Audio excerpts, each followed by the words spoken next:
Caro aluno, cara aluna, vamos nós seguindo aí nesse tópico fantástico sobre segurança da informação. Nós vimos no início dos nossos slides, né, sobre os princípios básicos da segurança da informação, sobre confidencialidade, sobre integridade, sobre disponibilidade. Estão lembrados? Qualquer coisinha, volta lá, assiste novamente a videoaula para você gabaritar. E hoje nós vamos estar falando sobre as ameaças, né? Que tipos de ameaça nós temos aí neste mundo virtual? Dá uma olhadinha aí para a tela dos seus slides. Vamos lá. Agora vamos falar um pouco sobre as ameaças. O segundo pilar do conteúdo da segurança da informação. O que são ameaças digitais? Qualquer situação ou procedimento que coloca os dados em risco. Então nós temos aí malwares, nós temos os golpes e nós temos os ataques. Esses três tópicozinhos nós vamos estar estudando que são importantes para a tua prova. Vem comigo que nós vamos começar a falar agora sobre malwares, né? O que seria malwares? Você vai olhar aqui, ó, para nossa tela aqui, ó, malwares, tá? O que seriam os malwares? Malwares são códigos maliciosos, são software projetados para poder fazer alguma ação criminosa. Então vamos entender eles e como a banca pode te cobrar. Olha aí para os seus slides. Primeiramente, antes de aprofundar nos malwares, vamos aqui aprender alguns nomes que aparecem para nós em questões de concurso, mas que não são malwares. Por exemplo, hacker. O que é hacker? Cracker. O que é cracker? Você sabe o que é? E se cair na questão de concurso? Dá uma olhadinha na tela dos seus slides e acompanhe comigo. Hacker usa suas habilidades cibernéticas para exibir o seu potencial. Geralmente são programadores muito habilidosos com alto nível de introversão social. As motivações dos hackers podem variar, incluindo curiosidade, manifestações ativistas, exibicionismo, entre outras. Um grande exemplo de hackers é o grupo Anonymous, uma rede de hackers mundial que muitas vezes se manifesta por meio de reações ativistas. Hackers ativistas são chamados de hacktivistas, ok? Então já deu para você perceber aí, né, que na maioria das questões vem assim, um hacker invadiu um sistema, um hacker roubou os dados de uma empresa, um hacker exigiu resgate por ter sequestrado os dados de uma empresa. Mas você já reparou que hacker não é a pessoa que vai fazer o furto. Hacker é o cara que tem as mesmas habilidades daquele que rouba, a mesma habilidade daquele técnico da TI, só que a motivação dele é diferente, ok? Então, professora, eu desconsideraria lá no tópico da minha questão se começar um hacker invadiu? Não. Toca aí a questão. Você só vai gabaritar hacker, né, se perguntar qual é o tipo de pessoa que tem habilidades na área da tecnologia da informação e que usa as mesmas para poder se exibir, para poder, você está entendendo? Ou um outro caso, para poder fazer furtos. Para fazer furtos já vi que não é o hacker. Então olha aí para o slide, nós temos aí quem? Os cracker. Cracker, indivíduo que possui as mesmas habilidades cibernéticas do hacker, porém com motivações bem diferentes das do hacker. Ele tem como objetivo cometer crimes, fraudes, furtos, vandalismo e etc. Então você observou, olha aqui para mim, você observou o quê? Né? Que esses dois tipos de profissionais, de pessoas, né, que têm essas habilidades, elas têm motivações diferentes. Então é isso que diferencia um hacker de um cracker e de um técnico da TI, ok? É a motivação. Né? O hacker vai se exibir, o cracker vai realmente fazer os furtos, fazer o roubo e o técnico da TI vai garantir a segurança da informação e do dado que está ali sobre o seu poder para poder assim nos dar uma estabilidade que estamos em um âmbito seguro, ok? Olhando aí para a tela. E o que seria vulnerabilidades? Né? Se aparecer na tua questão de concurso, a vulnerabilidade do sistema, o que é uma vulnerabilidade? Então vamos lá na tela? Vulnerabilidades são falhas de configuração e funcionamento do sistema que abrem brechas para ataques.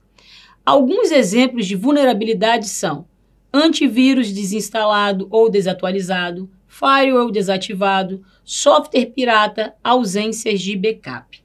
Então nós já entendemos aqui O que nós falamos assim? Um sistema está vulnerável. Isso quer dizer, o sistema tem uma brecha, o sistema tem ali uma falha, aonde um craque, uma pessoa mal intencionada, pode invadir o sistema e aí fazer o estrago que ele desejar fazer naquele local, tá certo? E o que seria spam? Spam, vamos lá? Dá uma olhadinha aí no slide. Spam, mensagem eletrônica não solicitada, enviada em massa. Existem vários tipos de spam. Spam de propaganda, de boatos, de golpes, entre vários outros. Os mais perigosos são os spams de golpes, pois eles são espalhados em grande massa, tentando pegar o máximo de vítima possível, ok? Então já percebemos aqui também que spam não é um código malicioso, não é um tipo de malware, tá? Mas na verdade, spams são mensagens não solicitadas, enviadas em uma grande quantidade, em uma grande, em uma massa aí, atingindo vários e-mails válidos, E no seu corpo, de conteúdo do assunto, pode sim ter um link que te direcione para um local, aonde possa ter o furto das suas informações. Mas caracterizar spam como malware não podemos, ok? Próximo. Cookies. O que seria cookies? Já pensaram nisso? Cookies. Professor, o que é cookies, Cookies são arquivos de texto que guardam informações de navegação, autenticação e preferências. Esses arquivos são salvos no computador do usuário pelo site visitado. E é bom lembrar que os cookies não são vírus, tá? Grave isso aí. Mas são uma ameaça à privacidade do usuário, pois as informações pessoais de navegação ali gravadas podem ser compartilhadas pelo site visitado com outras empresas para publicidade. Então dá uma olhadinha para cá. Professor, então explica melhor aí. O que é um cookie? Primeira coisa que você tem que saber para a tua prova. Cookie é um arquivo TXT. E esse arquivo TXT ele fica gravado no nosso equipamento. Não é lá no servidor aonde você solicitou o serviço, não. O cookie ele fica armazenado no nosso equipamento. Então, no meu computador, se eu acessar um site que exija que eu aceite lá a liberação dos cookies, ele vai ficar armazenado no meu computador. Então, são dois detalhes aí para a tua prova. Primeiro, arquivos TXT. Segundo, fica armazenado no nosso computador. Terceiro, qual é o papel, qual é a característica, o que o cookie faz?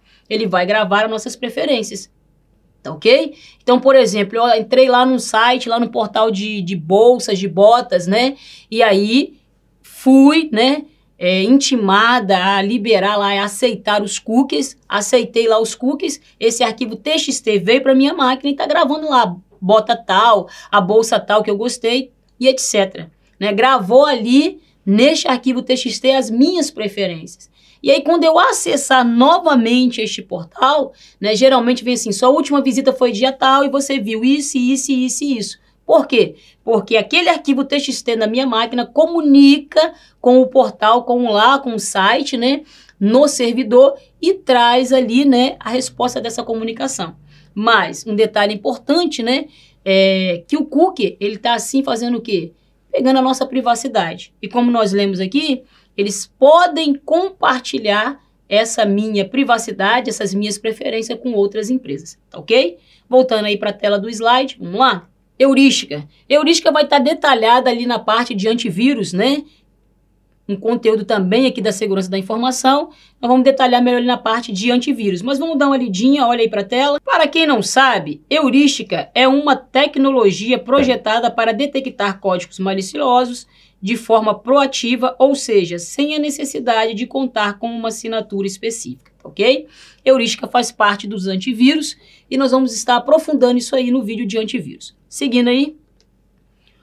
Honeypot. Já ouviu falar do pote de mel, o famoso pote de mel? Vamos ver o que é o honeypot. Olha aí para a tela do seu slide. Em termos de segurança do computador, um honeypot virtual funciona atraindo os invasores para uma armadilha. É um sistema de computador sacrificial que pretende atrair ciberataques como uma emboscada. Simula falhas de segurança em um sistema e colhe informações sobre o invasor. Então, o honeypot, o famosinho pote de mel, né? O que vai acontecer? O cara vai lá, quer adentrar, o craque que ele quer adentrar no sistema, né? E aí o pessoal da tecnologia da informação arma para ele uma cilada, uma armadilha. Ele usa aí um pote de mel. Finge o sistema ter uma vulnerabilidade para que o ratinho entre na ratoeira e assim consiga rastreá-lo e pegar o tal invasor, ok? Então, honeypot também é um outro termo que pode aparecer aí, né, em questões de segurança da informação, e agora você vai gabaritar com toda certeza. Próximo aí é o CAPTCHA. O CAPTCHA, né? O que o CAPTCHA faz? É um tipo de medida de segurança conhecido como autenticação por desafio e resposta. Tá ele aí na tela, né? Toda vez que nós temos aí o não sou robô, ou você vai ter uns códigos para poder digitar em letras maiúsculas e minúsculas, né? Esse CAPTCHA, ele visa, né, a inibir, né, a prática, né, de ter robôs preenchendo formulários para poder derrubar ou sobrecarregar um sistema, deixando assim um sistema indisponível, né? Então nós temos aí esse complemento da segurança da informação para que dê a garantia que quem está do outro lado a preencher, né, a estar utilizando aquele local de solicitação, como imposto de renda, como preenchimento, né, quando sai aí o concurso, você vai lá no site da banca para preencher lá a sua ficha para poder fazer a prova, né? Então esse CAPTCHA ele existe para isso, para identificar que do outro lado tem um ser humano e não uma máquina mandando, disparando informações para derrubar o sistema, ok? E POPIAP. Já ouviu falar de POPIAP? Gente, POPIAP não é vírus. Olha aí para o seu slide, ó. POPIAP é uma janela de tamanho reduzido que abre no navegador da internet quando se acessa uma página na web ou algum link de redirecionamento, tá ok? Então tá aqui, ó. Olha aí na sua tela o seu slide, ó. Tá vendo essa janelinha pequena aqui, ó? Sobre o portal, né, que está sendo navegado, essa janela de pequeno tamanho, de menor tamanho, que fica sobre a navegação do seu site, do seu sítio que você solicitou, ela se chama POPIAP ou pop-up, tá ok? Então, gabaritamos mais uma aí. E agora, finalmente, nós vamos falar sobre eles, né? Sobre os malwares, né? O que é malware, que tipo de malware e como a banca pode cobrar isso na tua questão de concurso. Vamos olhar aí para a tela? Malware. Esse nome vem do inglês, que é malicious softwares, ou seja, softwares maliciosos. Na verdade, é todo tipo de código que tenha uma intenção danosa por trás, seja apagar arquivos, comprometer o funcionamento do micro, desconfigurar o sistema operacional, desinstalar dispositivos de hardware, realizar fraudes bancárias, entre vários outros males que possam causar. Então, já definimos aí, malwares são códigos maliciosos, software maliciosos, né, com intenção de roubar, fraudar ou prejudicar algum sistema. Vamos ver agora as categorias, né? Dá uma olhada aí para a tua tela, ó. Nós temos aí, todo mundo gosta de falar vírus, mas eu tenho a categoria dos warners, o cavalo de Troia, rootkit, backdoor, botnet, ransomware e a linha spyware, né? Spyware, que são os espiões, ele tem o screenlogger, keylogger e o adware, tá ok? Então esses desenhos bonitinhos eu peguei lá na cartilha certa, para que você possa ter uma visualização legal, né? E identificar, através do desenho, né, o que este malware ele pode fazer e gabaritar na tua prova. Então, vamos fazer algumas questõezinhas aqui, tá? Sobre este início de conceito que nós acabamos de aprender, para testar como é que você está. A principal diferença entre crackers e hacker refere-se ao modo como esses malfeitores da área de segurança da informação atacam. Os crackers são mais experientes e realizam ataques sem utilizar software, ao passo que os hackers utilizam códigos maliciosos associados ao software para realizar ataques. Isso está correto? CESP trouxe aí para nós essa questão, né? Realmente há uma diferença entre hackers e crackers, mas não estão nas suas habilidades, né? Nós vimos que a diferença entre eles está na motivação. Então, essa questão do CESP, ela está errada, né? Ambos têm os mesmos conhecimentos cibernéticos, ambos utilizam as mesmas tecnologias, só que com intuitos diferentes, tá ok? O crack é aquele que veio para roubar, então essa questão do CESP, ela está errada. Uma questãozinha aí da OCP, tá? Que diz assim: acerca da segurança na internet e os vírus de computadores, os malwares são programas conhecidos por... Acabamos de ver. O que são malwares? Vamos lá? Letra A. Eles são conhecidos por verificarem a existência de pragas virtuais? Claro que não. Os malwares são as próprias pragas virtuais. Executarem ações danosas e ilícitas no sistema? Sim. Tá aqui, ó. Já gabaritamos aí, tá? O malware, ele foi, né, esse software malicioso, ele é criado para realizar, executar a ação danosa e ilícita em um sistema. Mas vamos ver por que a letra C está errada. Os malwares impedem a infecção de Trojan? Claro que não. Os malwares removem possíveis warnings? Não. Warning é uma categoria de malware. Trojan e spyware também são categorias de malwares, então ele não vai se remover, né? E os malwares são conhecidos por serem vírus de macros? Não. Malware não é apenas vírus. Malware são várias categorias de software maliciosos projetados para, né, trazer aí, né, ações danosas no nosso computador, ações ilícitas em um sistema, né, pedindo até em alguns casos um resgate para a liberação de um conteúdo legítimo, ok? Vamos lá? Conhecendo aqui as categorias, ó. Vírus versus warnings. Warnings, os chamados vermes. Você vai olhar aqui, ó, o vírus, é esse desenhozinho, dá uma olhada aí pro seu slide, e você já vai reparar que o warning, ele tem aqui um cabo de rede. Memoriza isso aí, ó. O verme, ele tem um cabozinho de rede aqui, ó. E isso vai ser fundamental para você poder saber as características deles, tá? Porque através das características deles, nós vamos gabaritar na hora da questão do concurso. Então vamos entender aqui, tá ok? O que seriam os vírus? Olha aí para a tela. Vírus. Em informática, vírus é um software desenvolvido por programadores antiéticos que desejam tumultuar as atividades no ambiente computacional. As características dos vírus. Primeira característica, o vírus precisa de um hospedeiro. Marca aí igualzinho ao ser humano, né? Todo vírus precisa de um corpo humano para que ele possa, né, agir. Em relação à informática não é diferente, tá? O vírus, então, ele precisa de um hospedeiro. Como assim, professor? Ele precisa fazer parte de um arquivo. Ele precisa fazer parte de um programa. O vírus não é autônomo, não é independente. Ele faz parte de algo que já existe. Ele entra ali no código daquilo que existe e fica ali naquele espaçozinho ali, porque ele necessita de um hospedeiro. Então, grava isso. Vírus precisa de hospedeiro. Põe H assim, ó. Vírus precisa de hospedeiro, tá? Outra característica, infecta arquivos, se torna parte dos arquivos ou programa. Pode se propagar, tem que ser executável, igual, infectando arquivos. Então, olha só, outra característica importante do vírus é que ele se replica, tá? Então, lá na tua prova, você já pega assim, põe vírus. O cara precisa de hospedeiro. E ele se replica fazer cópias dele mesmo, tá ok? Então, ele é um tipo de malware replicante, tá? Em grande parte das vezes, o usuário é o grande culpado pela contaminação, pois abre arquivos anexos infectados de e-mails sem o devido cuidado, usa pendrives infectados de outras máquinas e etc, tá? Então, muitas das vezes, o usuário ele é o maior culpado pela sua infecção, por estar adquirindo um vírus, tá certo?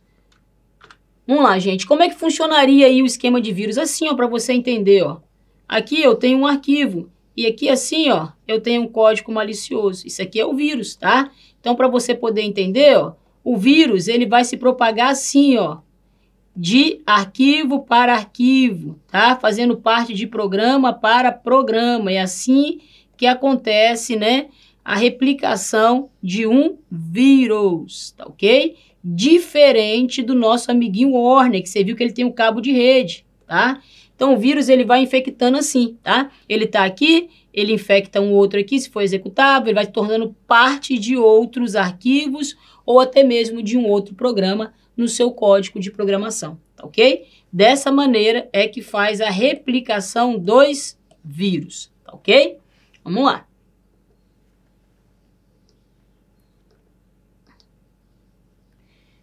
Tipos de vírus. Olha aí para a tela. Nós temos aí o vírus de boot. Primeiro, né, famoso, que ainda cai em questão de concurso. O que o vírus de boot ele faz?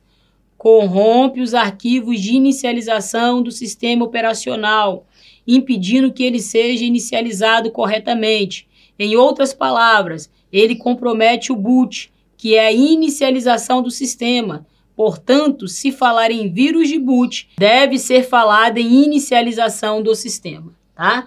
Nós vimos lá na aula de sistema operacional, nós entendemos sobre o que é boot, né? Que é a parte de inicialização do sistema. Então, se a tua máquina ela for contaminada por um vírus de boot, né, vai vir a tela de detecção dos hardware, né, que nós vimos lá pela BIOS, pelo pôster, né? E aí, quando for rodar, para poder abrir o sistema operacional, não vai sair daquela tela preta e vai ficar assim, insert boot, insert boot, insert boot, porque está faltando ali o arquivo de inicialização do sistema, e esse arquivo ele foi corrompido e provavelmente pode ter ali tido uma infecção pelo vírus de boot que corrompeu assim a trilha de inicialização do sistema operacional do computador, ok? Próximo aí da tela, dá uma olhadinha. Vírus de macro, também gosta de cair em questão de concurso. O que o vírus de macro ele faz? Infecta arquivos de programas de escritórios, MS Office e o LibreOffice. Como assim, professora? Bem, os arquivos do Word, do Excel, do PowerPoint, do Calc, do Impress, né? Ou do Write, eles podem utilizar o que a gente chama de macro. Macro é uma liberação para que nós possamos, assim, criar um código através de uma linguagem, né, do Visual Basic dentro da Microsoft, né, criar ali uma programação dentro do programa do Word, do Excel e do PowerPoint. E nisso que nós estamos mexendo com a programação, nós podemos abrir, né, ali uma vulnerabilidade aonde um invasor pode, né, colocar um código malicioso. Então, que código malicioso que eles colocaram, né? O vírus de macro, tá? Não significa que todo arquivo que tenha macro tenha vírus não, tá, queridos? Mas existe um vírus chamado de vírus de macro que foi criado exatamente para os arquivos que contenham macro, tá, ok? Próximo que nós temos aí, o vírus polimórfico, né? É um vírus que se camufla do antivírus durante a varredura da memória, impedindo que este o detecte, tá? Outro tipo de vírus que nós temos é o de e-mails. Vem em anexo. Quando executa-se o anexo, envia uma cópia para todos os contatos. Temos também o Time Bomb, que voltou a cair, né, nas questões de concurso. O vírus Time Bomb, ele tem data e hora para a sua execução. Você vai lembrar aí de alguns vírus Time Bomb famosos, como Sexta-feira 13, Bug do Milênio, tá? Se na tua prova falar bem assim, é um tipo de malware ou um código malicioso que tem data marcada para sua execução, você vai lembrar do Time Bomb, que é um tipo de vírus com data e hora para ser executado. Por exemplo, Sexta-feira 13 era um vírus que só agiria no sistema em que dia? Na Sexta-feira 13. Você poderia pegar no dia 10, no dia 11, mas ele só seria ativado no seu sistema, no seu computador, exatamente na Sexta-feira 13. E aí ele poderia formatar seu HD, deixando você sem nenhum arquivo dentro do seu computador, ok? Dentre outros tipos que nós temos por aí do Time Bomb. Então, o que eu tenho que lembrar? Time Bomb é um tipo de vírus que tem data e hora marcada, tá? Vírus de programa. Atacam os arquivos executáveis, tá? Então, ele vai atacar lá os arquivos .exe, .com, DLL, tá ok? Todo arquivo executável pode conter um vírus de programa. Não é que tem, mas existe um vírus programado para atacar esses tipos de arquivo, tá certo? E assim fazer parte deste conteúdo, ok? E com isso aí, gente, nós falamos de alguns vírus, né, que caem em questão de concurso, tá? Nós falamos aí de tipos de vírus e já entendemos que vírus é uma categoria de malware, né? Nem tudo no computador é vírus. Nós temos que entender, de acordo com o que está acontecendo, qual categoria que está atuando em nosso computador. Vamos lá? Agora nós vamos falar sobre o Worm. Olha aí para a tela aí. O Worm significa verme em inglês. Este malware explora vulnerabilidades e visa a negação do serviço. Então tá aqui o cara, ó. Esse cara aqui, ó, primeira característica dele, ó, ele é autônomo. Então ele não precisa de um outro arquivo, tá? Ele é o programa, ele é autônomo. E você viu aqui, ó, que ele vai entrar através de uma vulnerabilidade, tá? E outra característica, verme se multiplica no computador. Então, ó, esse cara também ele é replicante, tá? Então, ó, o Warner faz várias cópias de si mesmo, tá? Então, como ele se multiplica? Através das falhas no programa ou no sistema.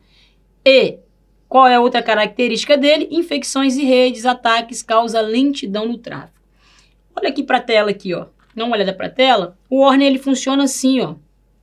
Tá? Aqui tem um computador numa rede, aqui tem outro computador numa rede, aqui tem outro computador numa rede, aqui tem outro computador numa rede. Ele vai se replicando de computador em computador até ele causar uma lentidão e até mesmo, né, tirar o serviço do ar, tá? Então, diferente lá do vírus, nós vimos que o vírus ele se propaga de quê? De arquivo em arquivo ou de programa em programa fazendo parte, porque ele precisa de hospedeiro. O Warner não, o verme, ele vai se multiplicando. Uma vez que ele entrou em um computador de uma rede, tá? Olha para a tela aí, uma vez que ele entrou em um computador de uma rede, ele viu a vulnerabilidade, ele vai lançando as cópias, ó, dele mesmo, vai se replicando em toda a rede, até que ele cause, né, aí uma indisponibilidade do sistema, derrube o sistema por sobrecarga, tá ok?